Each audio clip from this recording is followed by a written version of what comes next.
Vice of India ਤੇ ਆਪ ਸਾਰਿਆਂ ਦਾ ਹਾਰਦਿਕ ਸਵਾਗਤ ਹੈ ਜੀ। ਮੈਂ ਤੁਹਾਡਾ ਹੋਸਟ ਐਮਪੀ ਸਿੰਘ ਤੇ ਮੇਰੇ ਨਾਲ ਨੇ ਇਸ ਪ੍ਰੋਗਰਾਮ ਦੇ ਵਿੱਚ ਸਾਡੇ ਵਿਸ਼ੇਸ਼ ਮਹਿਮਾਨ ਪ੍ਰਿੰਕਾ ਬੈਂਸ ਜੀ। ਸਤਿ ਸ਼੍ਰੀ ਅਕਾਲ। ਭੈਣ ਜੀ ਸਤਿ ਸ਼੍ਰੀ ਅਕਾਲ। ਸਤਿ ਸ਼੍ਰੀ ਅਕਾਲ। ਬੜਾ ਇੰਪੋਰਟੈਂਟ ਸਬਜੈਕਟ ਹੈ ਜਿਹੜਾ ਅਸੀਂ ਡੀਲ ਕਰ ਰਹੇ ਹਾਂ ਅੱਜ। ਬਿਲਕੁਲ। Importance of woman in politics. ਔਰਤਾਂ ਜਿਹੜੀਆਂ ਇਹਨਾਂ ਪੋਲਿਟਿਕਸ ਦੇ ਵਿੱਚ ਮਰਦਾਂ ਦੇ ਬਰਾਬਰ ਇੰਟਰਸਟ ਲੈਂਦੀਆਂ ਹੈਗੀਆਂ। ਇਹ ਇਕੱਲੇ ਕੈਨੇਡਾ ਦੀ ਗੱਲ ਨਹੀਂ ਆਪਾਂ ਕਰ ਰਹੇ, ਵਿਨੀਪੈਗ ਦੀ ਗੱਲ ਨਹੀਂ, ਵਰਲਡ ਵਾਈਡ। ਠੀਕ ਹੈ ਜੀ।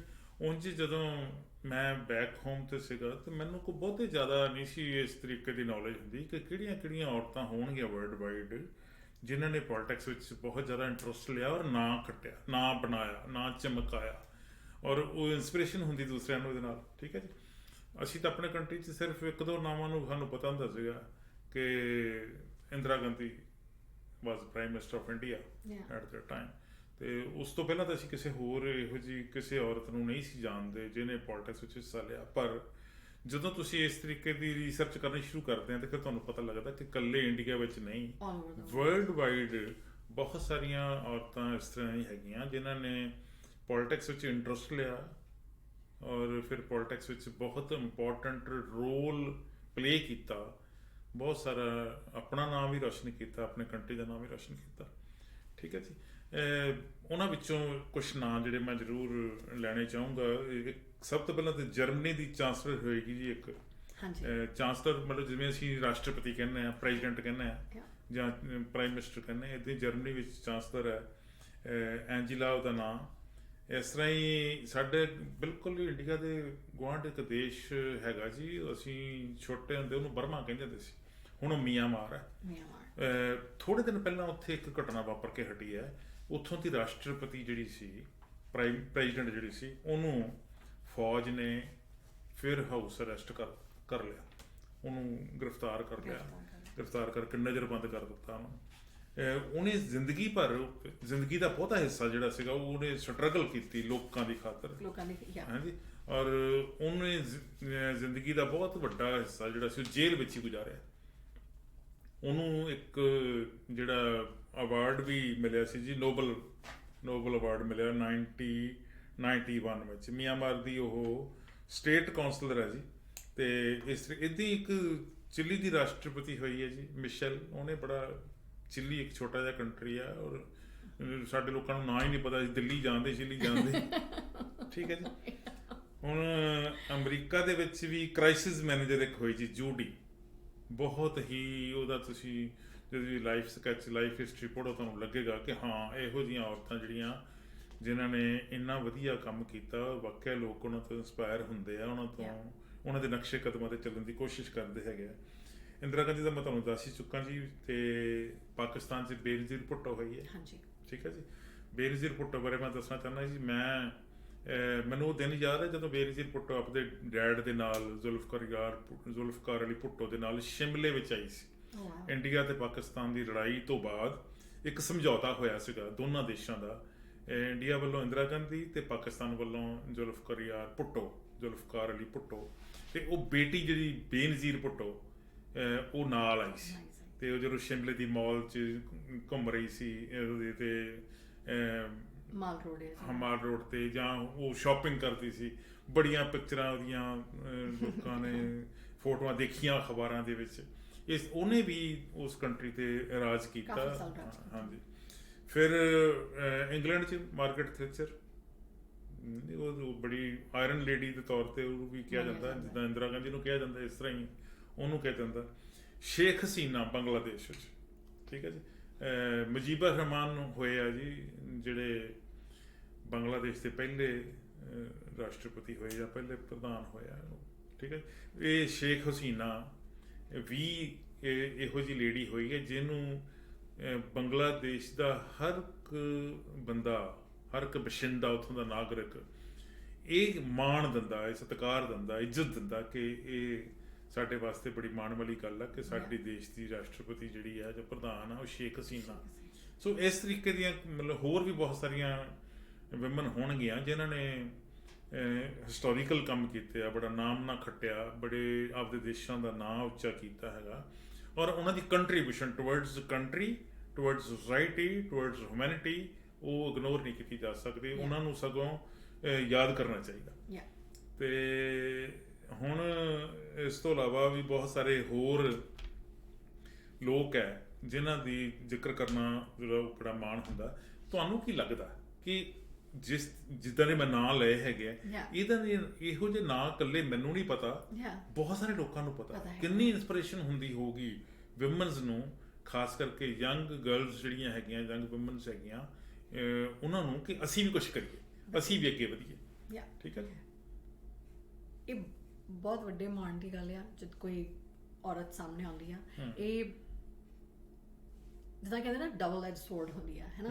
ਇੱਕ ਸੈਡ ਗੱਲ ਵੀ ਹੈਗੀ ਕਿ why are we talking about this. ਇੱਕ ਇਕੁਆਲਿਟੀ ਇਕੱਠੀ ਹੋਣੀ ਚਾਹੀਦੀ ਆ। ਅਸੀਂ ਇਸ ਬਾਰੇ ਗੱਲ ਕਰ ਰਹੇ ਹਾਂ, ਠੀਕ ਹੈ, it's good, but it's nice that we are talking about this. ਹੁਣ ਜਦ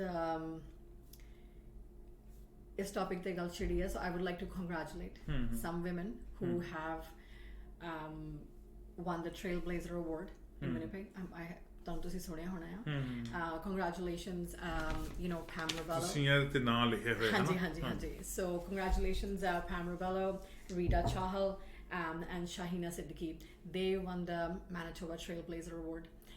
These women have done extensive work in the community. ਇਹਨਾਂ ਨੇ ਬਹੁਤ ਨਾਮ ਕਮਾਇਆ, ਬਹੁਤ ਹਾਰਡ ਵਰਕ ਕੀਤਾ ਆ ਆਪਣੇ ਟਾਈਮ ਤੇ ਆ ਕੇ।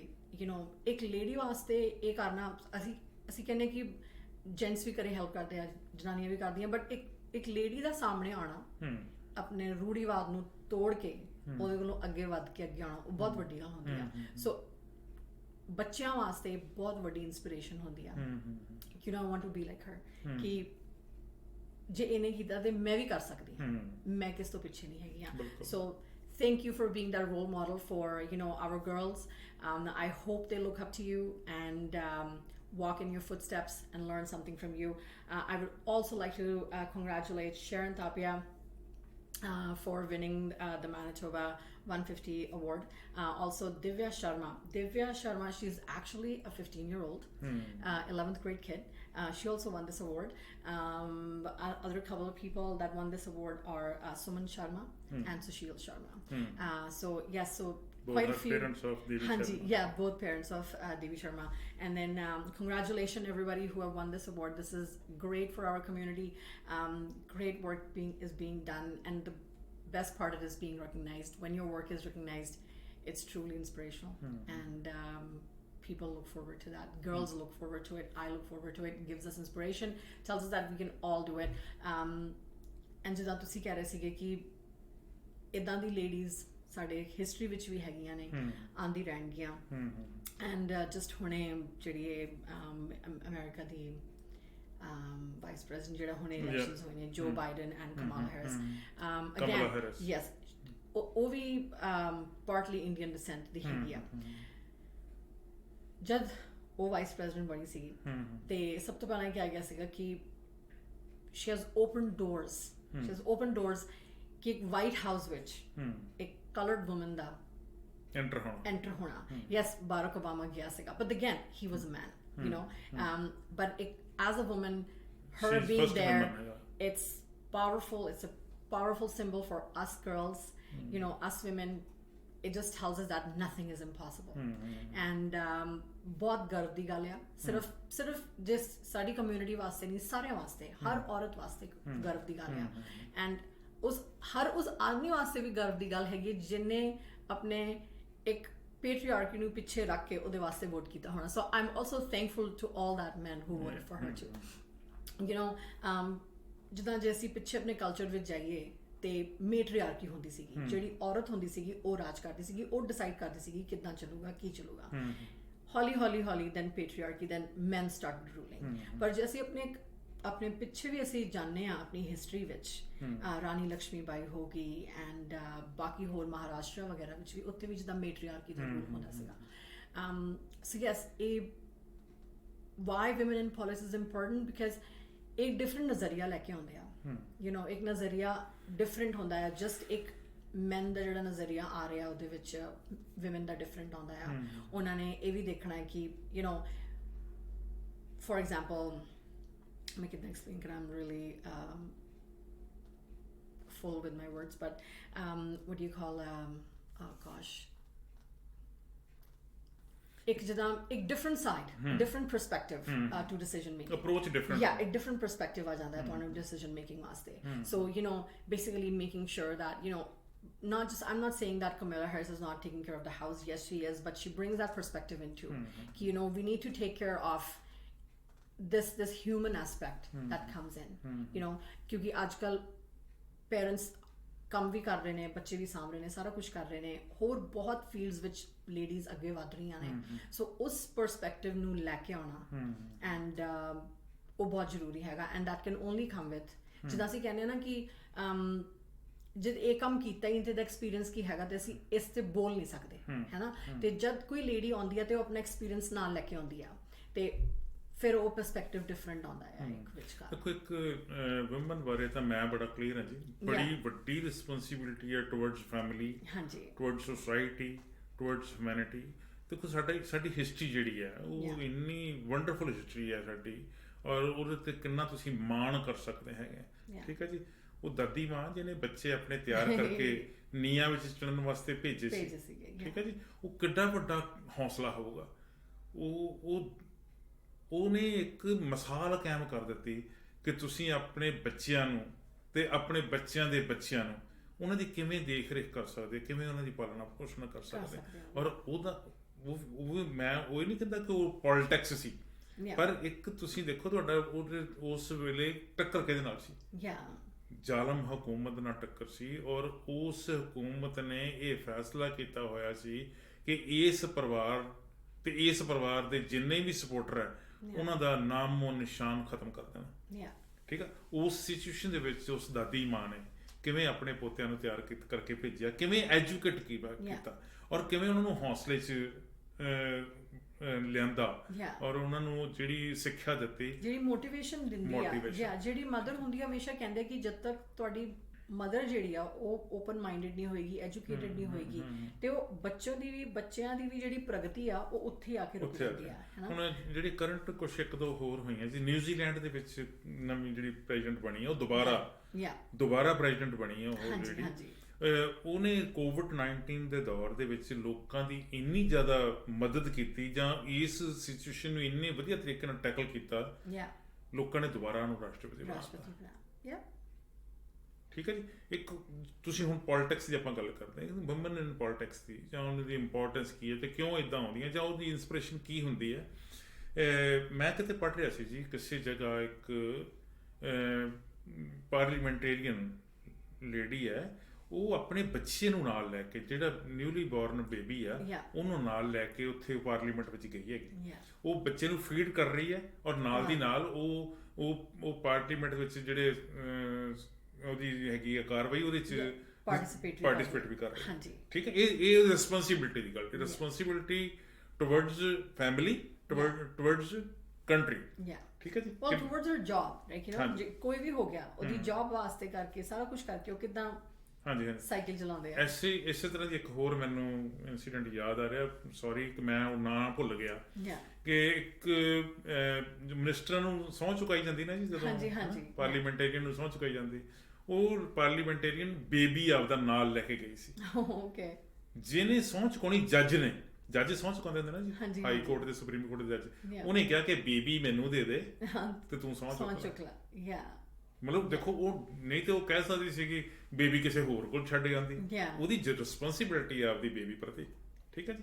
ਇਸ ਤਰੀਕੇ ਦਾ ਜੇ ਪੋਲਿਟਿਕਸ ਦੇ ਵਿੱਚ ਸਾਨੂੰ ਕਈ ਵਾਰ ਇੰਪ੍ਰੈਸ਼ਨ ਹੁੰਦਾ ਕਿ ਜਿਹੜੇ ਲੋਕ ਪੋਲੀਟੀਸ਼ੀਅਨ ਹੈਗੇ ਆ, ਖਾਸ ਕਰਕੇ ਵੂਮਨ, ਇਹ ਸ਼ਾਇਦ ਆਪਣੀ ਫੈਮਿਲੀ ਬਾਰੇ ਇੰਨੇ ਫਿਕਰਮੰਦ ਨਹੀਂ ਹੋਣਗੇ, ਸ਼ਾਇਦ ਸੁਸਾਇਟੀ ਦਾ ਇਹਨਾਂ ਨੂੰ ਹੋਊਗਾ, ਇਹਨਾਂ ਨੂੰ ਸਿਆਸਤ ਨਾਲ ਹੀ ਮਤਲਬ ਹੈ.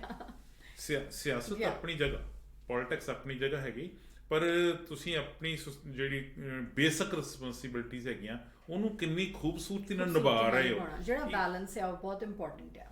ਔਰ ਇਹ ਗੱਲਾਂ ਤੋਂ ਤਾਂ ਹੀ ਲੋਕ ਫੋਲੋ ਕਰਦੇ ਤੁਹਾਨੂੰ, ਤਾਂ ਹੀ ਅਸੀਂ ਅੱਜ ਇੱਥੇ ਬੈਠ ਕੇ ਗੱਲ ਕਰਦੇ ਹਾਂ. ਤੁਸੀਂ ਰਾਣੀ ਝਾਂਸੀ ਦੀ ਗੱਲ ਕੀਤੀ ਸੀਗੀ.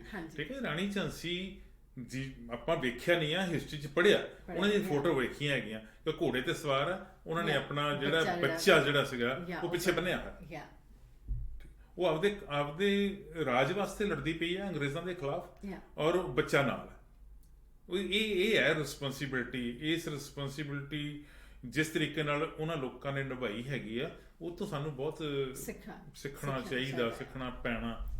ਜੇ ਅਸੀਂ ਨਹੀਂ ਸਿੱਖਦੇ ਤੇ ਫਿਰ ਸਾਨੂੰ ਐਂ ਲੱਗੇਗਾ ਕਿ ਇਹ ਸ਼ਾਇਦ ਕਿਸੇ ਹੋਰ ਦੁਨੀਆ ਦੇ ਲੋਕ ਹੈਗੇ ਆ ਜਿਹੜੇ ਗੱਦੀਆਂ ਤੇ ਬੈਠੇ ਆ। ਕੋਈ ਵੀ ਇੰਟਰਸਟ ਲਵੇ, ਸਭ ਤੋਂ ਪਹਿਲਾਂ ਤਾਂ ਹੁੰਦਾ ਜੀ ਕਿ ਤੁਸੀਂ ਕੋਈ ਕਹਿੰਦਾ ਜੀ ਮੈਂ ਪੋਲੀਟਿਕਸ ਵਿੱਚ ਮੇਰਾ ਇੰਟਰਸਟ ਹੈ, ਉਹ ਇੱਕ ਜਸਟ ਇੰਝ ਹੀ ਕਹਿੰਦਾ ਕਿ ਪੋਲੀਟਿਕਸ ਮੇਰਾ ਇੰਟਰਸਟ ਹੈ, ਪਰ ਉਹਦਾ ਇੰਟਰਸਟ ਕਿੱਥੇ ਹੁੰਦਾ? ਉਹ ਸੁਸਾਇਟੀ ਵਿੱਚ ਚੇਂਜ ਚਾਹੁੰਦਾ ਕੋਈ ਨਾ ਕੋਈ। ਉਹਨੂੰ ਜੋ ਪ੍ਰਵੇਲਿੰਗ ਸਿਚੁਏਸ਼ਨਸ ਹੈਗੀਆਂ ਉਹਨੂੰ ਚੰਗੀਆਂ ਨਹੀਂ ਲੱਗਦੀਆਂ, ਉਹਨੂੰ ਲੱਗ ਰਿਹਾ ਕਿ ਇੱਥੇ no something is wrong, we have to change it. ਠੀਕ ਹੈ ਜੀ। ਉਹਦੇ ਜਦੋਂ ਉਹ ਇਸ ਤਰੀਕੇ ਦਾ ਉਹਦੇ ਮਨ ਵਿੱਚ ਖਿਆਲ ਆਉਂਦਾ ਨਾ ਜੀ, ਫਿਰ ਉਹਨੂੰ ਆਉਂਦਾ ਕਿ ਚੇਂਜ ਕਹਿਣ ਨਾਲ ਨਹੀਂ ਆਉਣੇ, ਕਰਨ ਨਾਲ ਹੀ ਆਉਣੇ। ਕਰਨਾ ਕਿਵੇਂ ਹੈਗਾ? ਤੁਸੀਂ you have to step in, ਤੁਹਾਨੂੰ ਉਹਦੇ 'ਚ ਆਉਣਾ ਪਏਗਾ, ਫੀਲਡ 'ਚ ਆਉਣਾ ਪਏਗਾ। ਔਰ ਹੁਣ ਤੁਸੀਂ ਦੇਖੋ ਪੰਜਾਬ ਦੇ ਵਿੱਚ ਸਾਡੇ ਬੈਕ ਹੋਮ ਇਲੈਕਸ਼ਨ ਹੋ ਕੇ ਹਟੀਆਂ, 50% ਰਿਜ਼ਰਵੇਸ਼ਨ ਫਾਰ ਵੂਮਨ। ਬੜੀ ਵੱਡੀ ਗੱਲ ਹੈ, ਬਹੁਤ ਵੱਡੀ ਗੱਲ। ਠੀਕ ਹੈ, ਇੱਥੇ ਰਿਜ਼ਰਵੇਸ਼ਨ ਦੀ ਗੱਲ ਨਹੀਂ ਹੈਗੀ, ਪਰ ਔਰਤਾਂ ਦੀ ਗਿਣਤੀ ਬਹੁਤ ਜ਼ਿਆਦਾ।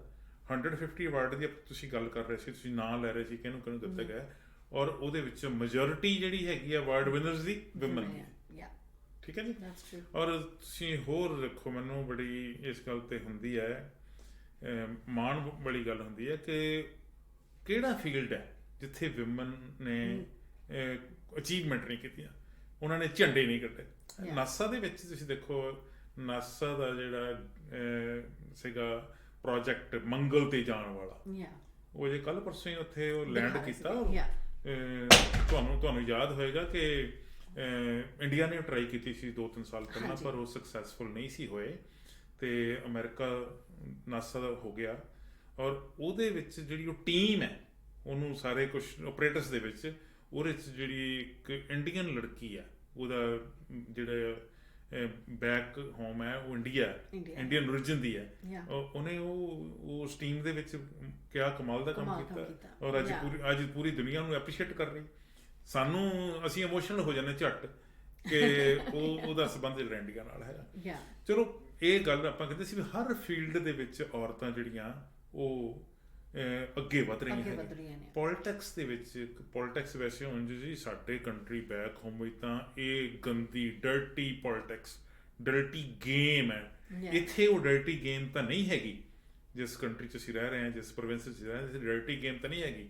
ਪਰ ਫਿਰ ਵੀ ਕਿਤੇ ਨਾ ਕਿਤੇ ਮੈਨੂੰ ਲੱਗ ਰਿਹਾ ਕਿ ਵਿਮਨਸ ਜਿਹੜੀਆਂ ਉਹ ਹਿਚਕਿਚਾਹਟ ਰੱਖਦੀਆਂ, ਥੋੜ੍ਹਾ ਜਿਹਾ ਉਹਨਾਂ ਨੂੰ ਹੁੰਦਾ ਕਿ ਨਹੀਂ ਇਹ ਫੀਲਡ ਨਹੀਂ ਮੇਰੇ ਵਾਸਤੇ ਹੈਗਾ, ਮੈਨੂੰ ਕੋਈ ਪ੍ਰੋਫੈਸ਼ਨ ਜਿਹੜਾ ਅਡੋਪਟ ਕਰ ਲੈਣਾ ਚਾਹੀਦਾ। ਨਹੀਂ, ਮੈਨੂੰ ਇੱਦਾਂ ਨਹੀਂ ਲੱਗਦਾ। ਤੁਸੀਂ ਜਦੋਂ ਵੀ ਦੇਖੋਗੇ ਇਸ ਵਾਰੀ ਵੀ ਹੁਣ ਬਹੁਤ ਲੇਡੀਜ਼ ਸਾਹਮਣੇ ਆ ਰਹੀਆਂ ਨੇ।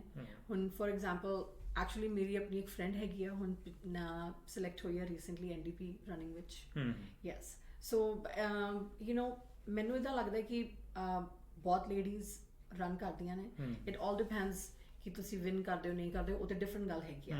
But I think slowly people are coming forward, ਲੋਕੀ ਅੱਗੇ ਆ ਰਹੇ ਆ, ਲੇਡੀਜ਼ ਡੈਫੀਨੇਟਲੀ ਅੱਗੇ ਆ ਰਹੀਆਂ ਨੇ। ਮੈਨੂੰ ਇੱਦਾਂ ਲੱਗਦਾ ਕਿ ਸਿਰਫ ਬੈਕ ਹੋਮ ਹੀ ਆ ਰਹੀਆਂ ਨੇ, ਇੱਥੇ ਡੈਫੀਨੇਟਲੀ ਜ਼ਿਆਦਾ ਲੇਡੀਜ਼ ਆ ਰਹੀਆਂ ਨੇ। ਯਾ ਬਿਕਾਜ਼ ਇੱਥੇ ਤੁਹਾਨੂੰ ਸਹੂਲਤਾਂ ਜ਼ਿਆਦਾ ਨੇ। ਮੈਂ ਇਹ ਨਹੀਂ ਕਹਿ ਰਹੀ ਕਿ ਪਿੱਛੇ ਸਹੂਲਤਾਂ ਘੱਟ ਨੇ, ਪਰ ਇੱਥੇ ਤੁਹਾਨੂੰ ਸਹੂਲਤਾਂ ਜ਼ਿਆਦਾ ਨੇ, ਇੱਕ ਥੋੜੀ ਜਿਹੀ ਸਪੋਰਟ ਜ਼ਿਆਦਾ ਆ। ਸਪੋਰਟ ਜ਼ਿਆਦਾ ਵਿਮਨਸ ਨੂੰ ਖਾਸ ਕਰਕੇ ਸਪੋਰਟ ਹੈ, ਡੈਫੀਨੇਟਲੀ ਹੈਗੀ। ਉਂਝ ਤਾਂ ਵੈਸੇ ਕਹਿੰਦੇ ਨੇ ਇਹ ਕੰਟਰੀ ਵਿਮਨਸ ਦਾ ਇਸ ਤਰੀਕੇ ਨਾਲ ਵੀ ਗੱਲ ਹੁੰਦੀ ਹੈ। ਤੁਸੀਂ ਕਿਸੇ ਵੀ ਆਫਿਸ ਚਲੇ ਜਾਓ, ਕਿਸੇ ਡਿਪਾਰਟਮੈਂਟ ਵਿੱਚ ਚਲੇ ਜਾਓ, ਕਿਤੇ ਵੀ ਚਲੇ ਜਾਓ, ਤੁਹਾਨੂੰ ਜਿਹੜੀ ਵੈਲਕਮ ਉਹ ਵਿਮਨਸ ਵੱਲੋਂ ਕੀਤੀਆਂ ਜਾਣੀਆਂ ਹੈਗੀਆਂ। ਮੇਲ ਜਿਹੜੇ ਆ ਉਹ ਹੋਰ ਬੜੇ ਫੀਲਡ ਆ ਜਿੱਥੇ ਕੰਮ ਕਰਦੇ ਹੈਗੇ ਆ। ਮੋਸਟਲੀ ਲੇਬਰ ਜਿਹੜੀ ਜੋਬ ਹੈ ਉਹ ਮੇਲ ਕਰਦੇ ਹੈਗੇ। ਆਫਿਸ ਜੋਬ ਜਿਹੜੀਆਂ ਕਹਿ ਲਓ ਵੀ ਈਜ਼ੀ ਜੋਬ ਕਹਿ ਲਓ, ਮੈਂ ਨਹੀਂ ਕਹਿੰਦਾ ਕਿ ਈਜ਼ੀ ਇੱਦਾਂ ਦੀ ਆ ਵੀ ਉਹਨਾਂ ਨੂੰ ਜਾਣਬੁੱਝ ਕੇ ਈਜ਼ੀ ਜੋਬ ਦਿੱਤੀਆਂ ਜਾਂਦੀਆਂ, ਉਹ ਵੀ ਚੈਲੰਜਿੰਗ ਜੋਬ ਜਿਹੜੀਆਂ ਕਰਦੀਆਂ ਹੈਗੀਆਂ, ਚੈਲੰਜਿੰਗ ਉਹਨਾਂ ਦਾ ਕੰਮ ਹੁੰਦਾ। ਪਰ ਜਿਹੜੀ ਪੋਲਿਟਿਕਸ ਹੈ, ਆਈ ਥਿੰਕ ਈਜ਼ੀ ਜਾਂ ਡਿਫਿਕਲਟ ਜੋਬ ਤੇ ਕੋਈ ਮੈਂ ਇਹ ਨਹੀਂ ਕਹੂੰਗੀ ਕਿ ਵਿਮਨ ਹਮੇਸ਼ਾ ਈਜ਼ੀ ਜੋਬ ਜਾ ਰਹੀਆਂ ਨੇ। ਆਈ ਡੋਂਟ ਥਿੰਕ ਸੋ, ਕਿਉਂਕਿ ਦੇਖੋ ਜਦ ਕੋਈ ਵੀ ਲੇਡੀ ਜਦ ਫਸਟ ਟਾਈਮ ਕੰਮ ਸ਼ੁਰੂ ਕਰਦੀ ਹੈ ਜਾਂ ਕੋਈ ਵੀ ਸ਼ੁਰੂ ਕਰਦਾ ਹੈ, ਸਾਨੂੰ ਵੀ ਆਲ ਫੇਸ ਆਵਰ ਓਨ ਟਰਬਲਸ, ਉਹਨੂੰ ਸਿੱਖਣਾ ਸਾਰਾ ਕੁਝ ਕਰਨਾ। ਤੇ ਮੈਂ ਇਹ ਨਹੀਂ ਕਹੂੰਗੀ ਕਿ ਲੇਡੀਜ਼ ਈਜ਼ੀ ਜੋਬ 'ਚ ਜਾ ਰਹੀਆਂ ਨੇ। I don't agree with that. ਨਹੀਂ ਉਹਨਾਂ ਵਾਸਤੇ ਸੌਖਾ ਜਿਹਾ ਹੁੰਦਾ ਵੀ ਚਲੋ ਬੈਠ ਕੇ ਕੰਮ ਕਰ ਲਓ। ਨਹੀਂ ਇੱਦਾਂ ਹੁਣ ਤੁਸੀਂ ਦੇਖ ਲਓ ਹੁਣ ਅੱਜ ਦੀ ਡੇਟ ਵਿੱਚ ਜੇ ਤੁਸੀਂ ਟ੍ਰਾਂਜ਼ਿਟ ਵਿੱਚ ਚਲੇ ਜਾਓ ਸਾਡੀ ਬਹੁਤ ਬੱਸ ਡਰਾਈਵਰਸ ਨੇ ਤੁਸੀਂ ਪੋਸਟ ਵਿੱਚ ਚਲੇ ਜਾਓ ਫਿਰ ਐਗਜ਼ੈਕਟਲੀ ਹੁਣ ਤੁਸੀਂ ਹੁਣ ਕੈਨੇਡਾ ਪੋਸਟ ਚਲੇ ਜਾਓ ਉੱਥੇ ਸਾਡੀ ਕਿੰਨੀ ਲੇਡੀਜ਼ ਹੈਗੀਆਂ ਨੇ ਜਿਹੜੀਆਂ you know they are driving around and ਬੱਚਿਆਂ ਸਕੂਲ ਬੱਸਿਸ ਬੱਚਿਆਂ ਦੀ ਨਹੀਂ ਚੱਲੀਆਂ। ਹੁਣ ਸਭ ਤੋਂ ਜ਼ਿਆਦਾ ਮੁਸ਼ਕਿਲ ਕੰਮ ਕਿਹੜਾ ਬੱਚਿਆਂ ਨੂੰ ਸਾਂਭਣ ਦਾ ਤੁਸੀਂ ਜੇ ਡੇ ਕੇਅਰਸ ਵਿੱਚ ਚਲੇ ਜਾਓ ਉੱਥੇ ਮੈਕਸਿਮਮ ਲੇਡੀਜ਼ ਕੰਮ ਕਰ ਰਹੀਆਂ ਨੇ ਤੁਹਾਨੂੰ ਬੰਦੇ ਬਹੁਤ ਘੱਟ ਦੇਖਣ ਨੂੰ ਮਿਲਣਗੇ। ਡੈਫੀਨਿਟਲੀ ਜਦ ਮੈਂ ਕਿਸੇ ਜੈਂਟ ਨੂੰ ਦੇਖਦੀ ਹਾਂ ਤਾਂ ਮੈਨੂੰ ਬੜਾ ਵੀਅਰਡ ਲੱਗਦਾ ਹੈ ਕਿ ਉਹ like a man in you know in day care but ਇਹ ਸਾਰੇ ਡਿਫਿਕਲਟ ਕੰਮ ਨੇ ਰਾਈਟ ਪਰ ਇਹ ਟੈਕਟ ਵਾਲੇ ਕੰਮ ਨੇ ਜਿੱਦਾਂ ਟੈਕਟਫੁਲ ਕੰਮ ਕਰਦੀਆਂ ਨੇ ਰਾਈਟ ਤੇ ਬਟ ਕੀ ਕਹਿੰਦੇ ਨੇ ਆਈ ਵੁਡਨਟ ਸੇ ਦੈਟ ਕਿ ਜਸਟ ਈਜ਼ੀ ਜੌਬ ਕਰਦੀਆਂ ਨੇ ਆਈ ਡੋਨਟ ਐਗਰੀ ਸਾਡੇ ਪ੍ਰੋਵਿੰਸ ਵਿੱਚ ਪੋਲਿਟਿਕਸ ਦੇ ਵਿੱਚ ਅਜੇ ਲੇਡੀਜ਼ ਜਾਂ ਖਾਸ ਕਰਕੇ ਏਸ਼ੀਅਨ ਲੇਡੀਜ਼ ਜਿਹੜੀਆਂ ਘੱਟ ਹੈ ਪਰ ਤੁਸੀਂ ਟੋਰਾਂਟੋ ਦੇਖੋ ਕੈਲਗਰੀ ਵੇਖੋ ਵੈਨਕੂਵਰ ਦੇਖੋ ਉੱਥੇ ਸਾਡੀਆਂ ਏਸ਼ੀਅਨ ਵਿਮਨਸ ਜਿਹੜੀਆਂ ਬਹੁਤ ਪੋਲਿਟਿਕਸ ਦੇ ਵਿੱਚ ਬਹੁਤ ਐਕਟਿਵ ਹੈ। ਦੇਖੋ ਮੈਨੂੰ ਇਦਾਂ ਲੱਗਦਾ ਕਿ ਜਿਹੜੀ ਟੋਰਾਂਟੋ ਵੈਨਕੂਵਰ ਦੀ ਜਿਹੜੀ ਪੋਪੂਲੇਸ਼ਨ ਆ ਰਾਈਟ ਉੱਥੇ they are now like 3rd 4th generation ਚੱਲ ਰਹੀ ਹੈ ਰਾਈਟ ਜੇ ਤੁਸੀਂ ਇੱਥੇ ਵਿਨੀਪੈਗ ਜਾਂ ਮੈਨੀਟੋਬਾ ਵਿੱਚ ਦੇਖੋਗੇ I think we are at maybe at 3rd generation ਹੈ ਨਾ ਸੈਕਿੰਡ ਕੀ 3rd ਜਨਰੇਸ਼ਨ ਮੰਨਾਂਗੇ ਬਿਕਾਜ਼ ਹੁਣ ਜਿੱਦਾਂ ਫੋਰ ਐਗਜ਼ਾਮਪਲ ਮੇਰੇ ਹਸਬੈਂਡ ਨੇ ਉਹਨਾਂ ਦੇ ਪੇਰੈਂਟਸ ਉਹ 1st ਜਨਰੇਸ਼ਨ ਹੋ ਗਏ ਮੇਰੇ ਹਸਬੈਂਡ 2nd ਜਨਰੇਸ਼ਨ ਹੋ ਗਏ ਜਿਹੜੇ ਸਾਡੇ ਬੱਚੇ ਨੇ ਉਹ 3rd ਜਨਰੇਸ਼ਨ ਹੈ ਰਾਈਟ ਸੋ 3rd ਜਨਰੇਸ਼ਨ ਹਾਲੇ ਗਰੋ ਹੋ ਰਹੀ ਆ ਸਾਡੀ ਰਾਈਟ ਸੋ ਵਾਟ ਹੈਪਨਸ ਕਿ ਜਦ ਇਮੀਗ੍ਰੈਂਟ ਆਉਂਦੇ ਆ ਤੇ ਪਹਿਲਾਂ ਤੇ ਉਹ ਸੈਟਲ ਹੁੰਦੇ ਆ ਫਿਰ ਉਸ ਤੋਂ ਬਾਅਦ 2nd ਤੇ 3rd ਜਨਰੇਸ਼ਨ ਤੋਂ ਵਾਧੇ ਹੋਣੇ ਸ਼ੁਰੂ ਹੁੰਦੇ ਆ right so I think we are still in that stage where we are still growing and I think in next few years which jad sadi 2nd 3rd generation jad mature hoegi then there will be a lot of people definitely forward on gay ਤੁਹਾਡੀ ਗੱਲ ਠੀਕ ਹੈ ਮੈਂ ਤੁਹਾਡੇ ਨਾਲ ਸਹਿਮਤ ਹੈਗਾ ਪਰ ਜਿਹੜੇ ਮੈਂ ਟੋਰਾਂਟੋ ਵੈਨਕੂਵਰ ਜਾਂ ਕੈਲਗਰੀ ਦੀ ਗੱਲ ਕਰ ਰਿਹਾ ਜੀ ਉੱਥੇ ਜਿਹੜੀ 1st ਜਨਰੇਸ਼ਨ ਜਾਂ 2nd ਜਿਹੜੀ ਜਨਰੇਸ਼ਨ ਹਾਂਜੀ ਫਾਰ ਐਗਜ਼ਾਮਪਲ ਤੁਸੀਂ 2nd ਜਨਰੇਸ਼ਨ ਨੂੰ ਆਪਣੇ ਆਪ ਸਮਝਦੇ ਹੋ ਹਾਂਜੀ ਹਾਂਜੀ ਠੀਕ ਹੈ ਉਹ 2nd ਜਨਰੇਸ਼ਨ ਦੇ ਵਿੱਚੋਂ ਵੀ ਵਿਮਨਸ ਨੇ ਪੋਲਿਟਿਕਸ ਦੇ ਵਿੱਚ ਬਹੁਤ ਐਕਟਿਵ ਪਾਰਟਿਸਿਪੇਸ਼ਨ ਕੀਤੀ ਹੈਗੀ ਹੈ ਔਰ ਉਹ ਤੁਸੀਂ ਦੇਖੋ ਮਿਨਿਸਟਰ ਬਣ ਗਈਆਂ ਉਹ MLA MP ਵੀ ਹੈਗੀਆਂ ਮਿਨਿਸਟਰ ਵੀ ਹੈਗੀਆਂ ਹਾਂਜੀ ਠੀਕ ਹੈ ਜੀ ਔਰ ਉਹਦੇ ਮੁਕਾਬਲੇ ਵਿੱਚ ਅਜੇ ਮੈਨੂੰ ਲੱਗਦਾ ਮੈਨੀਟੋਬਾ ਅਜੇ ਅਸੀਂ ਕਾਫੀ ਪਿੱਛੇ ਹੈਗੇ ਆ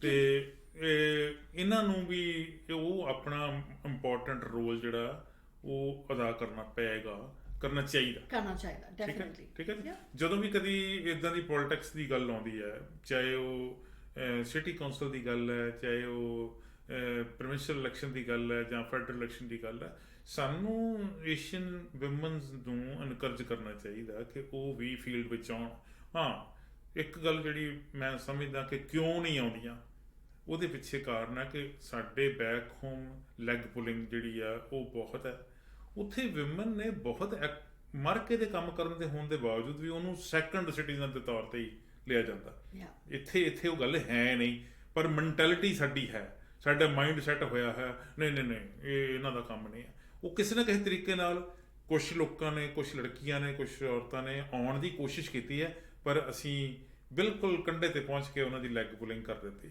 ਤੇ ਉਹ ਵਿਚਾਰੀਆਂ ਕਈ ਵਾਰੀ ਡਿਸਕਰਜ ਹੋ ਜਾਂਦੀਆਂ ਡਿਸਹੈਰਟਡ ਹੋ ਜਾਂਦੀਆਂ ਕਿ ਨਹੀਂ ਸ਼ਾਇਦ ਮੇਰੇ ਕਰਨ ਵਾਲਾ ਕੰਮ ਹੀ ਨਹੀਂ ਹੈ ਜਾਂ ਮੈਂ ਇਹ ਕਰ ਹੀ ਨਹੀਂ ਸਕਦੀ ਜਾਂ ਮੇਰੇ ਕੋਲ ਪੋਸੀਬਲ ਨਹੀਂ ਹੋ ਜਾਏ ਠੀਕ ਹੈ ਇਸ ਤਰ੍ਹਾਂ ਦੀ ਕੋਈ ਗੱਲ ਨਹੀਂ ਇਹ ਜਿਹੜੀ ਅਸੀਂ ਸਾਰੇ ਇੰਪੋਰਟੈਂਟ ਨੈਸ਼ਨਲ ਇੰਟਰਨੈਸ਼ਨਲ ਜਾਂ ਪ੍ਰੋਵਿੰਸ ਲੈਵਲ ਤੇ ਵਿਮਨਸ ਦੀ ਗੱਲ ਕੀਤੀ ਹੈ ਸ਼ਾਇਦ ਜਿਹੜੇ ਸਾਡਾ ਪ੍ਰੋਗਰਾਮ ਸੁਣ ਰਹੇ ਆ ਵਿਮਨ ਸੁਣ ਰਹੀਆਂ ਜਾਂ ਜਿਹੜੇ ਫੇਸਬੁੱਕ ਤੇ YouTube ਤੇ ਨਾਲ ਵੇਖ ਰਹੀਆਂ ਹੈਗੀਆਂ ਉਹਨਾਂ ਨੂੰ ਇਨਕਰੇਜਮੈਂਟ ਹੋਏਗੀ ਕਿ ਜੇ ਉਹਨਾਂ ਨੂੰ ਇਹ ਅਵਾਰਡ ਮਿਲ ਸਕਦੇ ਆ ਜੇ ਉਹ ਇਸ ਪੋਜੀਸ਼ਨ ਤੇ ਪਹੁੰਚ ਸਕਦੇ ਆ ਤੇ ਮੈਂ ਕਿਉਂ ਨਹੀਂ ਮੈਂ ਪਰਸਨਲੀ ਜਿੱਦਾਂ ਤੁਸੀਂ ਕਿਹਾ ਕਿ ਲੈਗ ਪੁਲਿੰਗ ਹੁੰਦੀ ਹੈ this and that there is one thing that I want to say that ਹੁਣ ਜਿਹੜੇ Asian women of Winnipeg Association ਹੈਗੀਆਂ they are celebrating International Women's Day on 13th March they're actually recognizing women you know especially Asian women who have participated and have come forward and have achieved you know in these fields this year they are recognizing Aisha Khan she's an international director of Human Rights Museum so you know definitely ਜਿੱਥੇ ਤੁਸੀਂ leg ਪੁਲਿੰਗ ਦੀ ਗੱਲ ਕਹਿੰਦੇ ਹੋ maybe that's there because I haven't entered politics, so I don't know. So, but as far as encouragement is, there are venues, there are people ਜਿਹੜੇ ਇਹਨਾਂ ਲੋਕਾਂ ਨੂੰ push ਵੀ ਕਰ ਰਹੇ ਆ ਅੱਗੇ ਵਧਣ ਵਾਸਤੇ. ਸੋ I think more and more ਲੋਕਾਂ ਨੂੰ ਅੱਗੇ ਆਉਣਾ ਚਾਹੀਦਾ. ਜਦ ਵੱਧ ਤੋਂ ਵੱਧ ਸਾਨੂੰ ਆਪਣੀ ਜਿਹੜੀ ਲੇਡੀਜ਼ ਨੇ ਉਹਨਾਂ ਨੂੰ ਪੁਸ਼ ਕਰਨਾ ਚਾਹੀਦਾ, ਇਨਕਰੇਜ ਕਰਨਾ ਚਾਹੀਦਾ, ਐਪਰੀਸ਼ੀਏਟ ਕਰਨਾ ਚਾਹੀਦਾ, ਉਹਨਾਂ ਦੇ ਐਫਰਟਸ ਨੂੰ ਐਪਰੀਸ਼ੀਏਟ ਕਰਨਾ ਚਾਹੀਦਾ. ਜੇ ਥੋੜਾ ਜਿਹਾ ਇੱਕ ਸਟੈਪ ਦੋ ਸਟੈਪ ਵੀ ਅੱਗੇ ਗਈਆਂ ਤਾਂ ਉਹਨਾਂ ਨੂੰ ਹੋਰ ਅੱਗੇ ਜਾਣ ਵਾਸਤੇ ਕਹਿਣਾ ਚਾਹੀਦਾ ਕਿ ਅਸੀਂ ਤੁਹਾਡੇ ਨਾਲ ਆ, ਚਲੋ ਅੱਗੇ. ਠੀਕ ਹੈ ਜੀ, ਸਾਡੀ ਸਾਰੀ ਸੋਸਾਇਟੀ ਦੀ ਅਸਲ 'ਚ ਰਿਸਪੋਂਸੀਬਿਲਿਟੀ ਹੈ, ਬੇਸਿਕ ਜ਼ਿੰਮੇਵਾਰੀ ਸਾਡੀ ਹੈਗੀ ਆ. ਜੇ ਅਸੀਂ ਆਪਣੀ ਜ਼ਿੰਮੇਵਾਰੀ ਨਿਭਾਵਾਂਗੇ ਤੇ ਸਾਡੀਆਂ ਔਰਤਾਂ ਵੀ, ਸਾਡੀਆਂ ਭੈਣਾਂ ਵੀ, ਸਾਡੀਆਂ ਬੱਚੀਆਂ ਵੀ ਉਹ ਇਸ ਫੀਲਡ ਦੇ ਵਿੱਚ ਬਹੁਤ ਵੱਡਾ ਕੰਮ ਕਰ ਸਕਦੀਆਂ. ਇੱਥੇ ਜਿਹੜੀ ਪੋਲਿਟਿਕਸ ਹੈ ਜੀ, ਜੋ ਮੈਂ ਮਹਿਸੂਸ ਕਰਦਾ, ਉਹ ਸੱਚੀ ਮੁੱਚੀ ਸੁਸਾਇਟੀ ਦੀ ਸੇਵਾ ਕਰਨ ਵਾਲੀ ਗੱਲ ਹੈ, ਚੌਧਰ ਦੀ ਗੱਲ ਨਹੀਂ ਹੈ. ਸਾਡੇ ਉੱਥੇ ਬੈਕ ਹੋਮ ਤੇ ਹੁੰਦਾ ਕਿ ਚੌਧਰੀ ਹੁੰਦੇ ਆ ਬੰਦੇ, ਉੱਥੇ ਮੈਂ ਤੁਹਾਨੂੰ ਕਿਹਾ ਨਾ ਜੀ 50% ਰਿਜ਼ਰਵੇਸ਼ਨ ਹੈਗੀ ਹੈ.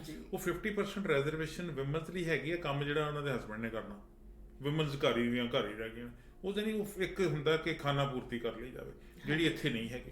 ਇੱਥੇ ਜੇ ਕੋਈ ਕਿਸੇ ਪੋਰਟਫੋਲੀਓ ਲਈ, ਕੋਈ ਇਲੈਕਸ਼ਨ ਲਈ ਉਹਨੇ ਫੀਲਡ ਵਿੱਚ ਸਟੈਪ ਇਨ ਕੀਤਾ ਹੈਗਾ ਤੇ ਉਹਨੂੰ ਹੀ ਕੰਮ ਕਰਨਾ ਪੈਣਾ.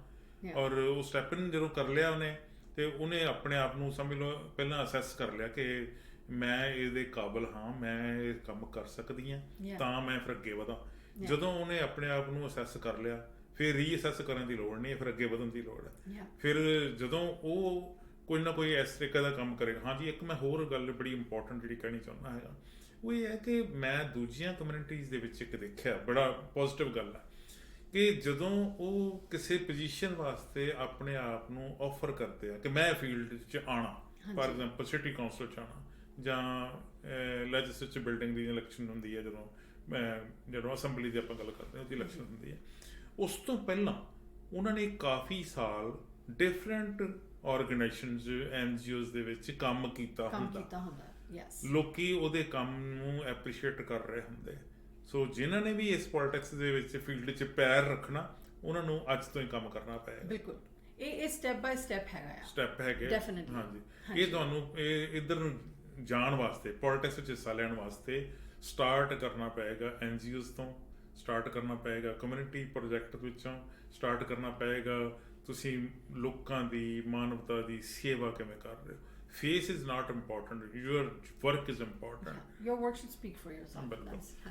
ਪ੍ਰਿਯੰਕਾ ਜੀ, ਬੜੀ ਮਿਹਰਬਾਨੀ, ਤੁਸੀਂ ਟਾਈਮ ਕੱਢਿਆ ਔਰ ਬੜੇ ਵਧੀਆ ਸਬਜੈਕਟ ਦੇ ਉੱਤੇ ਆਪਾਂ ਗੱਲ ਕੀਤੀ ਹੈਗੀ ਹੈ. ਮੈਨੂੰ ਲੱਗਦਾ ਕਿ ਜਿੱਥੇ ਅਸੀਂ ਉਹਨਾਂ ਵਿਮਨਸ ਨੂੰ ਜਿਹੜਾ ਉਹਨਾਂ ਨੂੰ ਕੰਗ੍ਰੈਚੁਲੇਸ਼ਨ ਵੀ ਕਹੀ ਆ, ਉਹਨਾਂ ਨੂੰ ਐਪਰੀਸ਼ੀਏਟ ਵੀ ਕੀਤਾ, ਉੱਥੇ ਨਾਲ ਦੀ ਨਾਲ ਜਿਹੜੇ ਹੋਰ ਇਸ ਫੀਲਡ ਦੇ ਵਿੱਚ ਕੰਮ ਕਰਨਾ ਚਾਹੁੰਦੇ ਉਹਨਾਂ ਵਾਸਤੇ ਅਸੀਂ ਉਹਨਾਂ ਨੂੰ ਵੀ ਇੱਕ ਕਿਸਮ ਦੀ ਹੱਲਾਸ਼ੇਰੀ ਦੇਣ ਵਾਲੀ ਗੱਲ ਹੈ. ਉਹ ਵੀ ਕੰਮ ਕਰਨ, ਅੱਗੇ ਆਉਣ. ਤੇ ਮੈਂ ਚਾਹੁੰਦਾ ਕਿ ਅਸੀਂ ਵੱਧ ਤੋਂ ਵੱਧ ਆਪਣੀ ਕਮਿਊਨਿਟੀ, ਇਨ ਜਨਰਲ ਸਾਰਿਆਂ ਲੋਕਾਂ ਨੇ, ਪਰ ਆਪਣੀ ਕਮਿਊਨਿਟੀ ਦੇ ਵਿੱਚ ਜਿੱਥੇ ਵੀ ਸਾਡੀ ਕੋਈ ਵਿਮਨਸ ਅੱਛਾ ਰੋਲ ਅਦਾ ਕਰਦੀਆਂ, ਅੱਛਾ ਕੰਮ ਕਰਦੀਆਂ, ਅਸੀਂ ਉਹਨੂੰ ਇਸੇ ਸਟੂਡੀਓ 'ਚ ਬੈਠ ਕੇ ਐਪਰੀਸ਼ੀਏਟ ਵੀ ਕਰਾਂਗੇ, ਮੁਬਾਰਕਾਂ ਵੀ ਦੇਵਾਂਗੇ, ਉਹਨਾਂ ਵੱਲ ਵੇਖ ਕੇ ਹੋਰ ਵੀ ਅੱਗੇ ਆਉਣਗੇ. Definitely. Thank you very much. Thank you ਜੀ.